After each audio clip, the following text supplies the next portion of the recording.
குருவடிகளே சரணம். Hello friends and viewers, எல்லாருக்கும் வணக்கம். அருள்மிகு அபிராமி பட்டர் அவர்கள் எழுதிய ஸ்ரீ அபிராமி அந்தாதி பாடல்களும் அதற்கான விளக்கமும் பார்த்துட்டு இருக்கோம். இப்போ நம்ம பார்க்க போற பாடல் 12. தியான யோகத்தில் வெற்றி அடைய கண்ணியது உன் புகழ், கற்பது உன்னாமம், கசிந்து பத்தி பண்ணியது உன் இரு பாதாம், புயத்தில் பகல் இரவா நன்னியது உன்னை நயந்தோர் அவயத்து நான் முன் செய்த புண்ணியம் ஏது என் அம்மே, புவி ஏழையும் பூத்தவளே.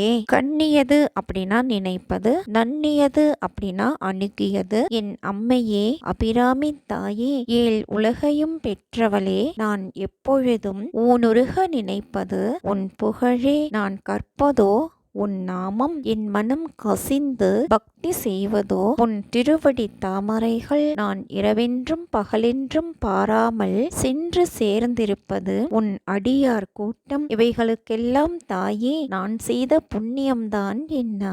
பாடல் 13. தாயை சரணடைய பூத்தவளே, புவனம் 14 பூத்த வண்ணம் காத்தவளே, பின் கரந்தவளே, கரை கண்டனுக்கு மூத்தவளே, என்றும் மோவா முகுந்தற்கு இளையவளே, மாத்தவளே, உன்னை அன்றி மற்றோர் தெய்வம் வந்திப்பதே.